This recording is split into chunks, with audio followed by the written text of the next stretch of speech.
There's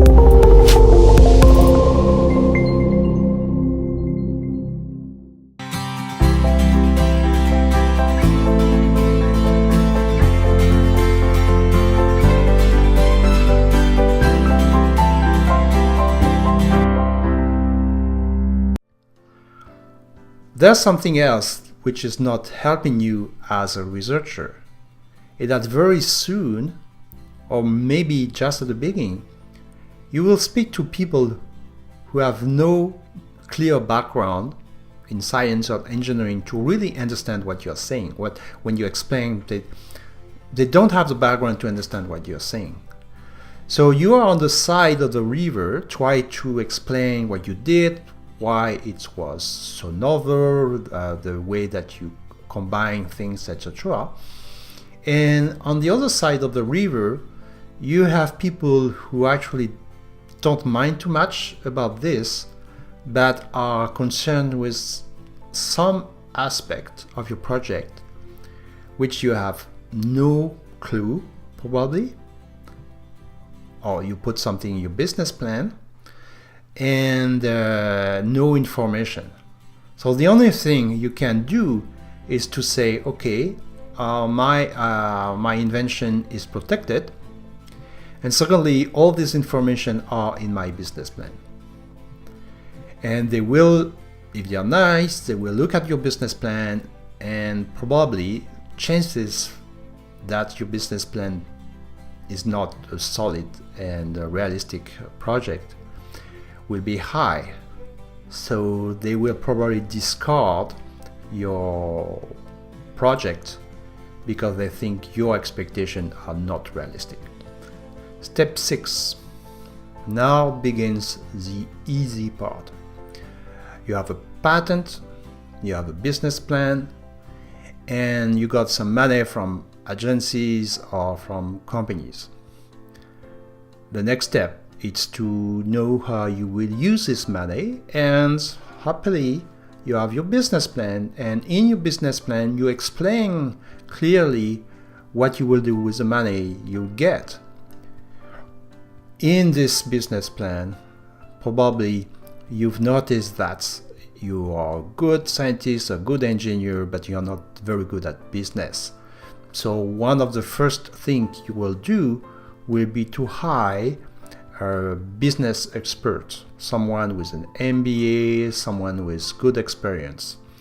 And you will start to create your team and pay people to build your team. Because these people, something they can do, they know how to, it's to really put numbers in Excel spreadsheet and convince any investors that there will be the model, the business model, financial model, and this is how things will happen, and this is why you need more support. So that will be your step. You got money and you know perfectly how to spend it, and the way to spend it initially is actually to hire people who can take in charge the business side for you. Now we have reached step 7. And step 7 is really the most easy way. Of course, it's a hard work, but look at what you have achieved until now. You have a patent, you have a business plan, you have money, you have a team. So what you must do is to execute the plan with a team by using the money and hoping that you have enough money. And it's important that you stick to the plan. Why? Because this business plan is so brilliant. It's a bunch of smart people who made it, and they look at all the steps and all the challenge and all the things that could happen, and you know for sure that if you follow all these logical steps, you will meet success with a probability of 100%. And this is a third major problem, because as you committed to this plan, your only concern is to stick with it.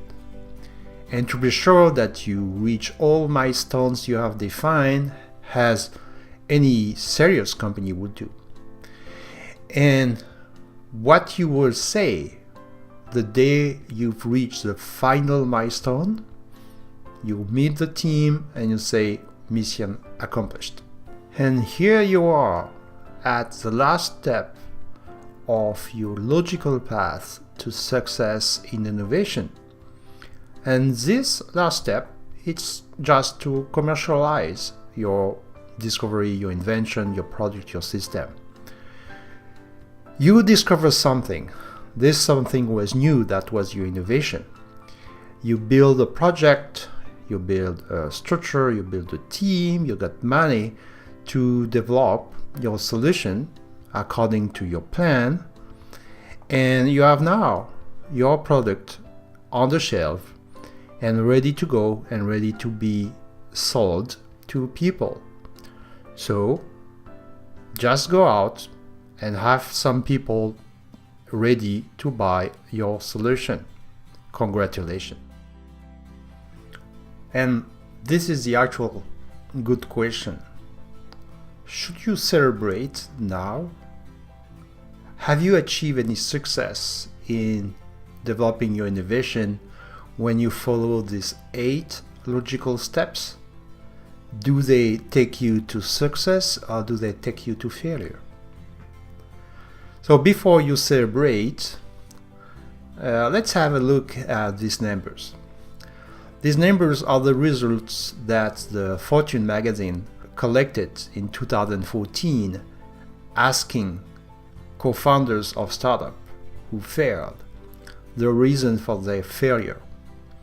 And surprisingly, the main reason for failure is not that they ran out of money, it's not because they didn't have the good team, etc.